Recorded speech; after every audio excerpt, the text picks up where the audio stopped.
I keep hearing that sound. Over and over. The body hitting the car. You had no choice. You saved your husband's life and your own. He's more worried for me than for himself. We took separate flights over here. Tell me, who were these people? Masek isn't sure. It could be a man named Rivas. I see. Does your husband know you've come to see me? No. Do you know where he is? I'm supposed to call him at 6 p.m. to arrange where to meet. Freeze! Miami Vice!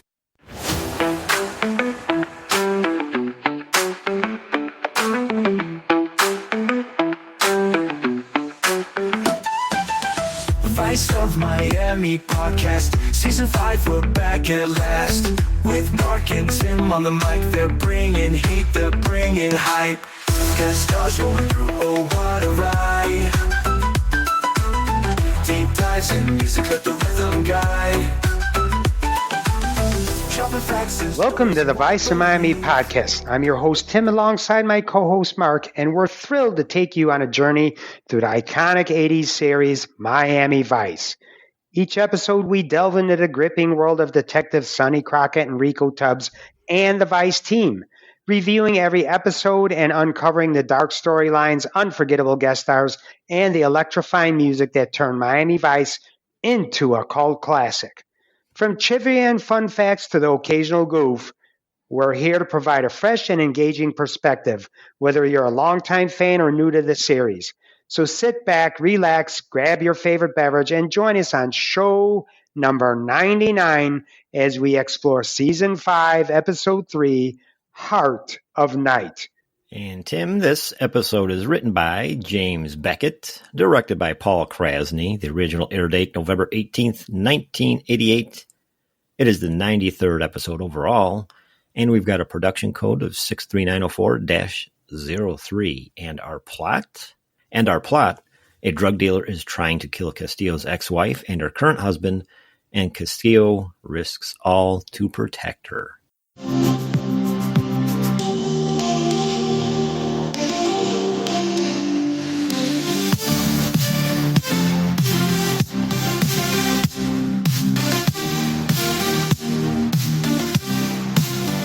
All right, and now it's time for our guest stars and co-stars.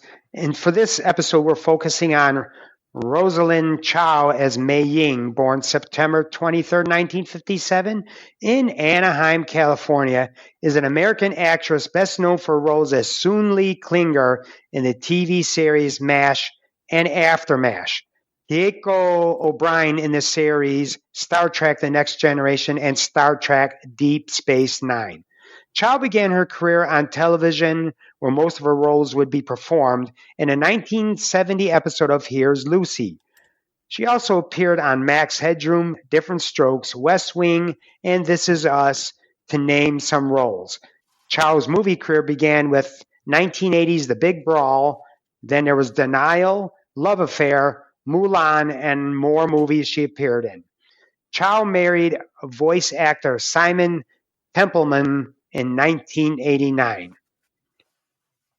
And we also have as guest stars James Saito as Masek, Michael Lombard as Malcolm Gray, Rico Elias as Cortez, Bob Gunton as Rivas, and I was noticing that Rosalind here and James Saito, they both appeared on MASH. Oh, yes, because James is big in a lot of roles, yes. Mm-hmm. And I'll go over the co-stars here. We've got David Orisco as Hernandez, Joe Bernal as Watchman, Roy Detz as Dimitri, R. Emmett Fitzsimmons as Perkins, Rafael Rey Gomez as Fuentes, Don Rincones as Presidente, and rounding out, we've got Gustavo Rojas as Well-Dressed Latin.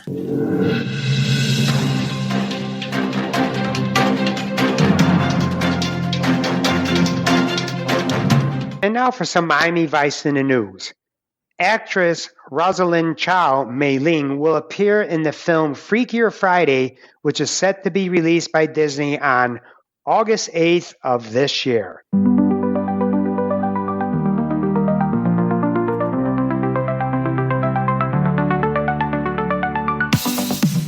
All right, let's start our discussion for Heart of Night. We open here at a reception party for the new president of Ecuador, hosted by somebody named Tony Dimitri. And he has a short conversation with a Thai couple, later identified as Mei Ying and Mei Sek, who were not happy about this new president. They were kind of giving shifty eyes to each other. Another gentleman here, Rivas, and Ma Sek get into a stare down, more shifty eyes. So as the couple leave the party, and it seems like they kind of left in a, I don't want to say in a huff, but in a hurry, or, as made a point to leave, get the heck out of Dodge. They're followed by and abducted by masked gunmen. It appears that if the wife is assaulted here, and then Mei Sek escapes on foot, and Mei Ying kind of escapes and she drives off, and then she pretty much runs over one of these goons. I think he bounces off the windshield and kills one of the gunmen. And they both escape without further harm. Nobody said anything about Ty. So now we're at OCB, and the team comes in on a Sunday, and they're surprised to see Crockett back at work. Marty tells Crockett that he is being investigated for the murder of a cop and several other homicides while he is part of the Manolo and Carrera family operation. Crockett tells Marty he does not remember anything after the explosion. Marty tells him, go home and rest. I'll contact you in a couple days. The rest of the team looks on without comment. So we don't know what they're feeling. This is still a little raw for them. Right. I think this was plausible that they just threw this in there. I mean, he was, a minute, maybe a minute and a half. Why even have the scene in there? Right. And here's something, it's something to note for, I remember as we were getting ready to do this show, or when you're reviewing a little bit of the notes for the coming season, that Don Johnson had some contract issues in season 5, and I think there's going to be a lot of this that we're going to see where he's not in it, he's barely in it. So we'll see how that plays out. "Quote unquote" at therapy, right? Mm-hmm. That could be what it is. Yep. Yeah. So anyway, we move on to Marty arriving at his house, and then another sweet-looking house, kind of under in a wooded area, I think. Nice and feng shui looking on the outside, at least. Mm-hmm. Anyway, he opens the door, and he's got his spidey sense kicking in here that something just isn't right. So he enters the house, heads upstairs, and Mei Ying kind of pokes her head around the corner. Mei Ying is his former wife from Golden Triangle. She says that she and her now husband, Mei Sek, arrived from Ecuador. She recounts to Marty, as we played in the beginning here in the opening clip, that the abduction and killing of the gunman. Marty asks her who these guys were, and she says they could work for a man named Rivas, although she's not sure. Marty asks her if Mei Sek knows that she came to Marty's place. She replies no. Marty tells her to call Mei Sek to arrange a place to meet at 6 p.m., 1800 hours. And then she shows Marty the key to his house that he gave her anytime she needed help or refuge, just to pop in. So is this the same Marty house that was in the Golden Triangle? Can't recall. We'll have to look and probably throw in their show notes, but we'll we'll do that. We'll go back and see locations if it was even in this one. So now we're at a very short scene at a warehouse, and it appears on the surface that this business is being surveilled by customs agents. We then switch to Marty and Mei Ying driving to the meeting place when Marty asks her how her son's doing. She tells Marty that her son was killed in a car accident when she was hit by a drunk driver. In another short scene, these alleged customs agents pull over the truck they followed. They kill the driver, they toss the truck looking for something, and come up empty on whatever they were searching for.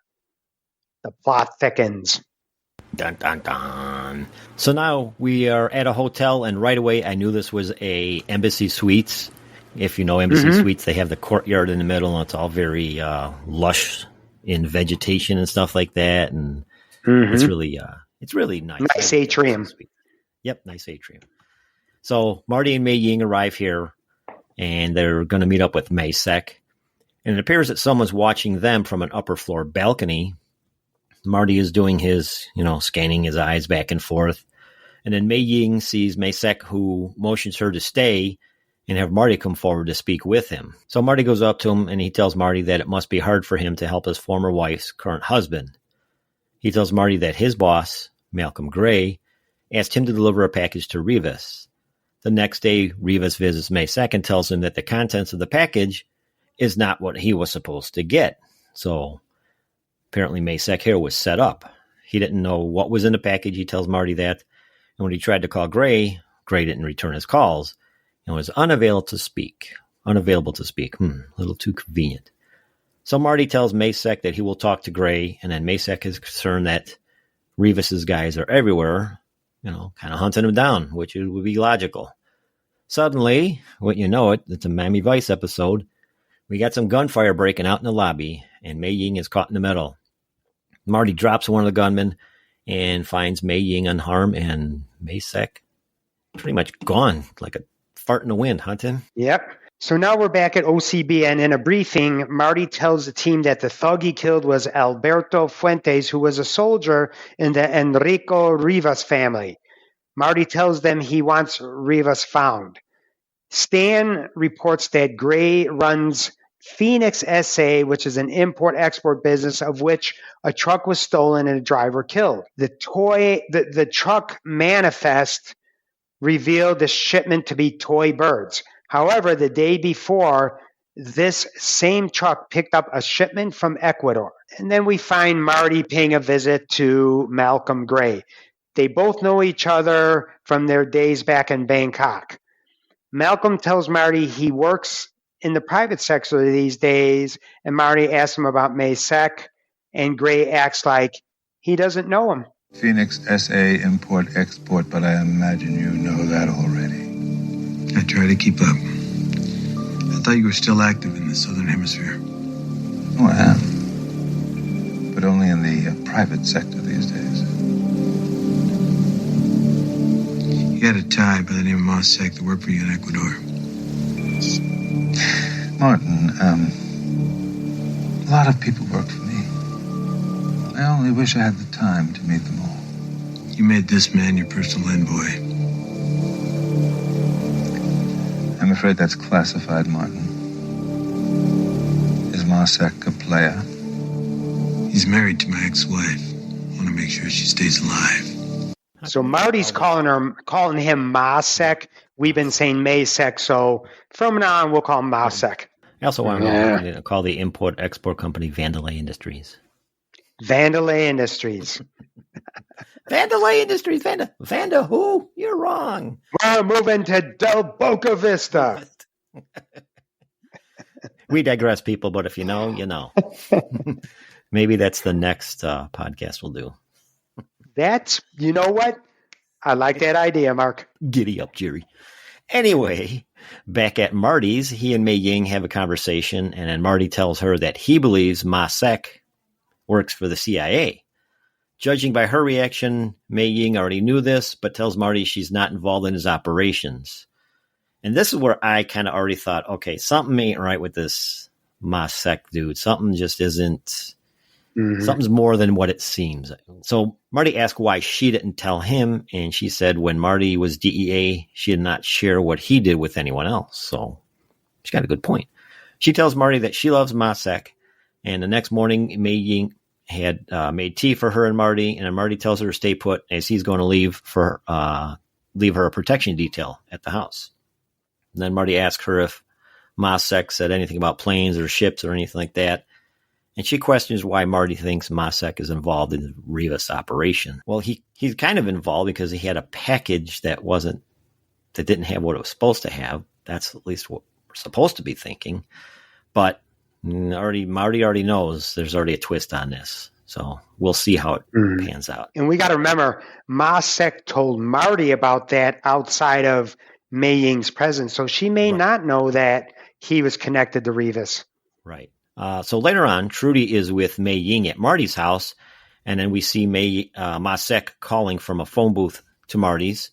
Mei Ying answers the phone and then hangs up. She tells Trudy nobody was there, She grabs the keys and she ducks out on Trudy, takes off in Trudy's car.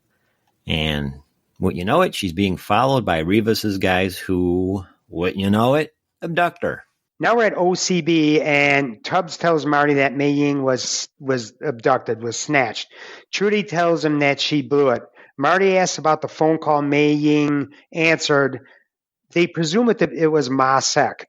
Trudy questions how Revis's guy knew where to find Mei Ying before she could meet with Ma Sek. Marty says luck was not involved in this incident. So now we're at Revis's home, and Mei Ying is being pressured by Revis's guys to give up Ma Sek's location with no luck. So Revis decides he's going to take a shot at her. He tells her that she shouldn't have never been involved in his business, but when she and Ma Sek got greedy, they opened the Pandora's box. She continues to deny involvement, and Revis tells her he did not come to Miami to pick on innocent people and demands his money back.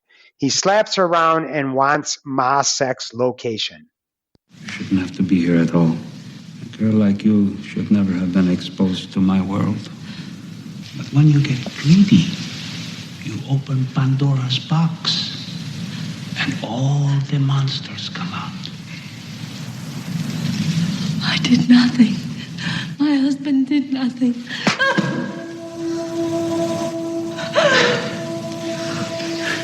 Do you think I would disturb the rhythm of my life to come here to Miami to harass your innocent husband, or to hear you lie to me? You could have made a mistake. You could have picked the wrong man. Your husband is a thief.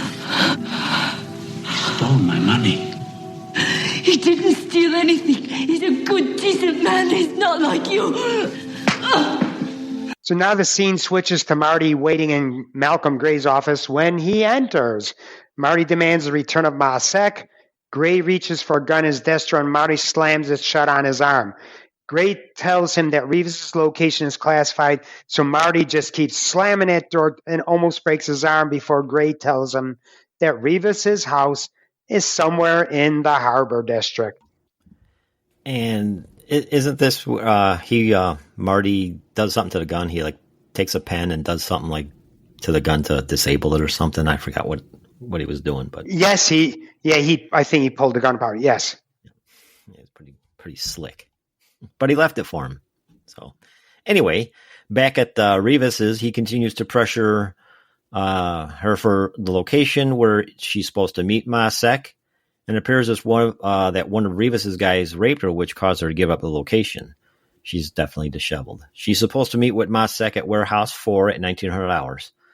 Later, when we see Marty and the OCB team arriving on scene at Revis's.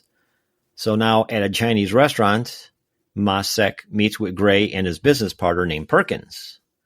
Gray tells Ma Sek that he is glad he came to his senses about the money. Ma Sek tells Gray and Perkins that maybe he took a chunk of the money because he knew that the pair were going to cut him out of the deal. So he's kind of, not really one-upping him, but kind of, making sure he was paid more or less. Gray tells Ma Sek that now they can deal with each other as professional businessmen. And Ma Sek here flashes back to himself preparing a drug concoction, something that puts like a residue on the wine glasses. So the three toasts to the new partnership. Gray and Perkins waited for Ma Sek to drink first, which you should always do, just like political opponents, right? Then they followed suit. If you remember, like kings, when you had a king, he always had somebody, a servant, they would taste or eat food first. Yep. Exactly. The two have an immediate reaction, and they're pretty much down for the count. Ma Sek tells them that they can die like professionals. Revis and the henchmen arrive at the warehouse and overrun the security guard. Revis calls out to Ma Sek and demands that he show himself or they will kill Mei Ying. He gets no answer, and he asks the guard for the Ecuador manifest. Back at Revis's place, the OCB team searches and turns up nothing. Tubbs puts out an APB on Revis. Stan tells Marty that the scratches on a mirror appear to be a message, so they go take a look. Mei Ying wrote in Thai that they were going to Warehouse 4 at 1900 hours, so the team heads there. So now Revis, his guys, and Mei Ying arrive at the Warehouse 4. and Mei Ying is still maintaining they were wrong about her and Ma Sek. One of the henchmen brings an unprocessed box from Ecuador, and Rivas slaps the guard around for not telling him about this. He celebrates that he's about to be in possession of $11 million in bearer bonds, so this is what it was really all about. One of the henchmen asks if he could open it, and when he does, the box blows. Suddenly, the OCB team moves in. There's another Miami Vice shootout. Bodies fly, arrest made, and Rivas is gunned down. Masek is not in the warehouse. Marty tells Mei Ying that Masek gave her false information. He asked her if it was Masek who called Marty's house. She affirms this, and he actually told her to meet him at the spot right where she was kidnapped. Masek must have told Rivas' guys where she was going and to meet at the warehouse. Mei Ying says she figured that Rivas would get the truth out of her. Marty asks her where Masek is. She says that she does not know. And then Marty believes he planned this for a long time and must have had an accomplice. So at OCB, Tubbs has Trudy check on the whereabouts of Tony Dimitri. They find out he's in Miami and owns a cabin cruiser called the Lady H. I wonder if it's Lady Heroin. Marty wants a deep dive to find out the schedule on boats arriving in Miami, and he tells them to check with the Coast Guard as well about emergency docking. Mei Ying tells Marty that Dimitri might fly in. Marty says no. Mei Ying wants to go with OCB to bring Dimitri to justice, and Marty tells her no. Stay put. Gina here tells Marty that at 2300 hours, the Lady H will be at Pier 3 as the captain. A. Dimitri reported engine trouble to the Coast Guard. Mei Ying wants to know if Masek set her up. Marty tells her she's not going as it is too dangerous. Stan asks, what if Dimitri doesn't have the cash on him? And then Mei Ying says she's the only way to get Dimitri and Masek. So now we're at Pier 3, and the team arrives there, and Mei Ying finds Masek. She tells him that Rivas is dead and asks if he is surprised by all this. He tells her he never meant for her to get hurt. He figured Rivas would let her go once she gave up the info. He tells her he intended to send for her once he found a safe place. Gina and Trudy, meanwhile, arrest Dimitri without incident, so he was really a non-factor in this whole thing. Mei Ying tells Masek that he put their family at risk. He said the family ended with the death of their son. She says that, basically, she didn't say the word gaslighting, but gaslighting, that's not going to work anymore. You can't use this as an excuse to cheat and steal. He denies this as true. He admits to stealing from Rivas, who stole from Gray and Perkins, who are also thieves. He tells her that the world is a billion grubby hands grasping for money. He then grabs her, he sees a wire, and he begins to choke her. Tubbs enters, and Masek just lets her go, and he beats feet. He is cornered by Stan, dodges him, and then runs into Marty. And then in a tie fight showdown, complete with spinning back kicks, Marty wins the slugfest, and Masek is busted. So now the next morning, Marty and Mei Ying walk along the ocean, along the docks there. They both profess their love for each other, and in the end, Mei Ying walks away from any potential life with Marty. The end. I couldn't even get a good closing clip on this because it was just...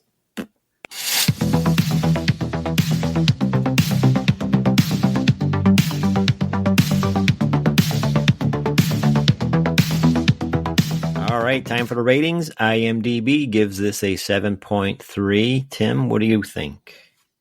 Mark, I like the Castillo-centric storyline in this episode. And we find Crockett back at work only to be sent home by Marty as he is under investigation for several murders.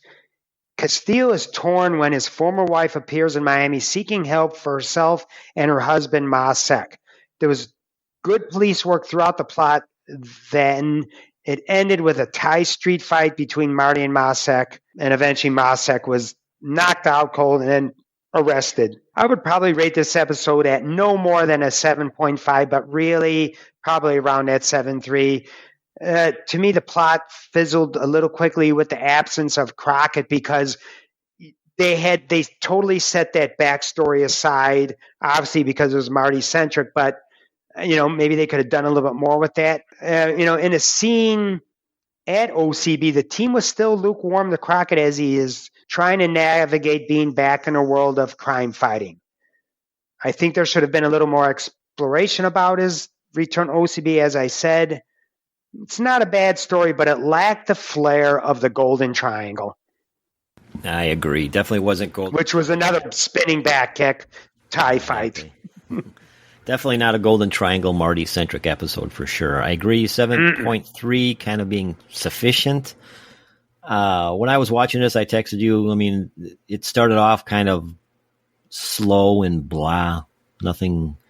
Okay, yeah, we see her. It's Marty's wife. And it was, And then we got into the meat of it, and even then, it was kind of far-fetched, in my opinion. I thought it would have had more intrigue, and the goons, Rivas and all that, they were all kind of weak. It just wasn't up to par in my eyes. You were going to say something? All I was going to say is that it in the beginning, it built up like this was going to be really, formidable foes for the OCB team, and it Right. turned out not to be, along with, Dimitri, who was part of this somehow, and it, who knows what, was he coming to steal the bearer bonds from Rivas, or was he working with Rivas? Don't know. Yeah, right. So, and like we said, Crockett makes a very quick scene in the beginning. And even back then, I'm sure he probably would not have been even allowed in the building. You're off until we figure all this crap out. Even back then, when stuff was just, kind of haphazard in policy and procedure. Okay, SOP. Okay. I'm sure severe disciplinary action was coming down, but there's no way he would even be in an office. So, yeah, the definite standoffish of the vice crew to him. And again, what was Marty rescuing his ex-wife and current husband turned out to be otherwise. I definitely didn't see Masek being dirty, but you never know. He's trying to have his cake and eat it too. And, the fight at the end was classic Marty laying a smack down on someone's ass. So.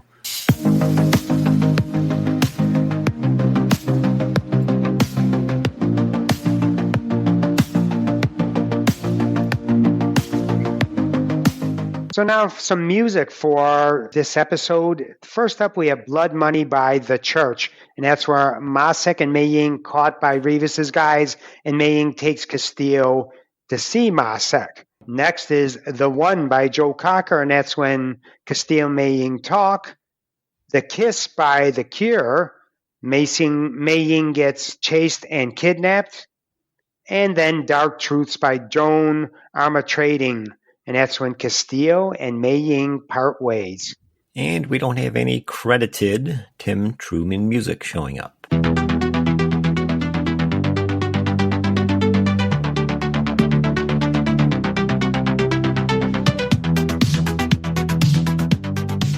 Let's get into the goofs, fun facts, and locations for this episode. First fact here.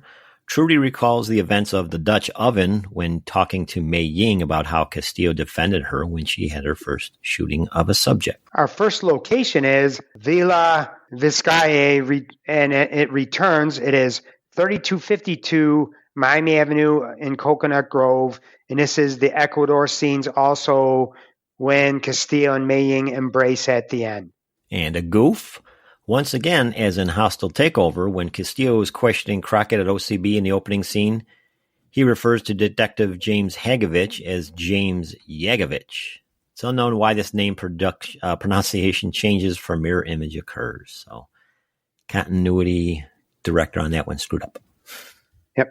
And our final location is the Embassy Suites Hotel, Miami Airport, 3974 Northwest South River Drive. And that's obviously the shootout at the hotel. But you could see as they are exiting or walking around, clearly there's a sign that says Embassy Suites.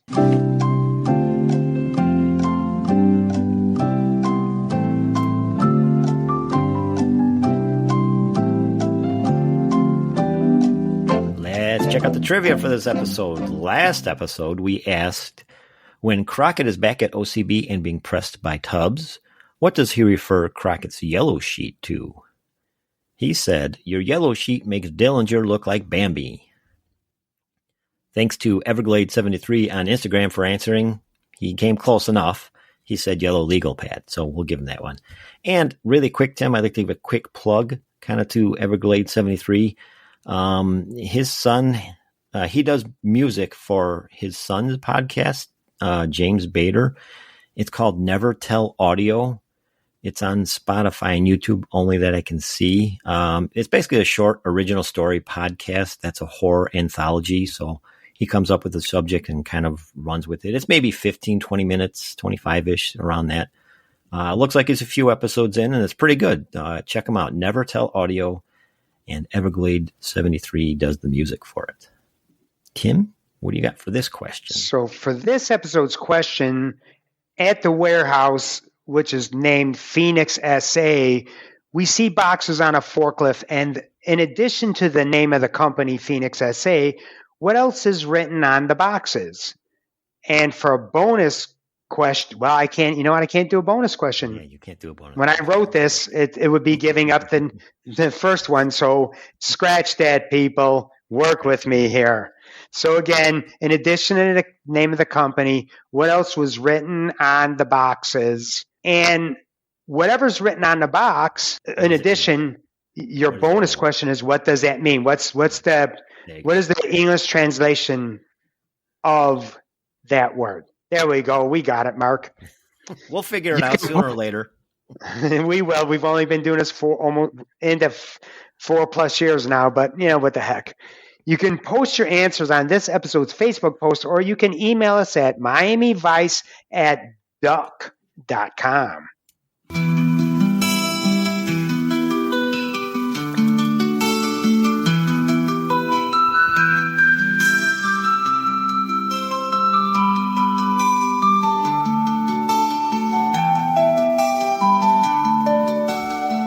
We are at Mindful Music. We'd like to share a quick clip of a song that we think will send some peaceful or inspiring vibes your way. With the show, as well as our own lives, we may have many issues or stressful times that we encounter. So with these song choices, we can hopefully quiet the mind and make those issues less of an obstacle for your day. And Tim and I kind of go back and forth doing a script, doing discussion. So right today, this episode, I'm doing the script. So when I'm doing a script, I'm going to touch on 5 aspects really quickly in life that maybe we should obtain to go with the song. Recently, my son graduated college, Iowa State University. Go Cyclones. Dun, dun, dun, dun, go Cyclones. And the keynote speaker at the graduation was Tom Bluth, a retired exec for Caterpillar. Now, you and I both know, we all know that these keynote speakers, they usually ramble on. They're so dry, strive to be this and reach your full potential for that. And then, by the way, by the time you know it, you're halfway asleep and you're drooling on the person next to you. I've seen this a million times. It never ends up well. Anyway, this speaker was pretty good. He gave 5 points of advice to the grads and pretty much everyone else for that matter. So that one of the points today that I'm going to go on real quick, I think you're going to get the main point of all these. But anyways, the first point is drink free beer. Now, I'm going to paraphrase. But in that, the way he was explaining, be someone that others will be glad to buy you a beer when they see you. Be of good character in your goals, your values, the way you project yourself, and what you do and what you are and what you possess and what you give to others in your life. So that when people see you, they'll appreciate you because you matter to them. So in that beer scheme of things, I chose Free Beer by the Yoopers. Take a listen.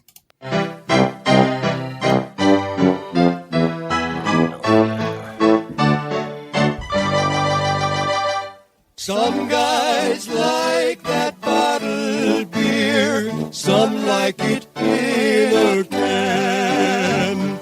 Some say a keg's the best beer for a real beer drinking man.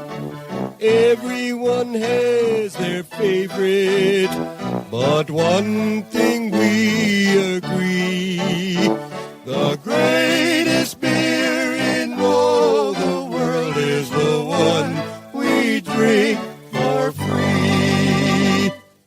Free beer, that's my favorite brand. If I didn't have to buy it, it's the best beer in the land. Warm, flat, funky, it don't matter to me. The greatest beer in this whole world's the one you buy for me. A nice Wisconsin polka. That's somewhere where you'd hear something like that. Maybe at the Brat Stop. Or maybe at the North Freedom Train Museum. Boy. So anyway, thanks to all of you for tuning into the Vice Miami podcast. We hope you enjoyed our look into the world of Miami Vice. If you loved what you heard, please leave us a review on your favorite podcast platform. It really helps us out. Don't forget to follow us on social media for updates and more Miami Vice goodness. You can find us on YouTube, Instagram, and Facebook at the Vice of Miami podcast. Our next episode, number 100, Bad Timing. Until next time, stay stylish and keep the Vice alive. Now. No way, pal.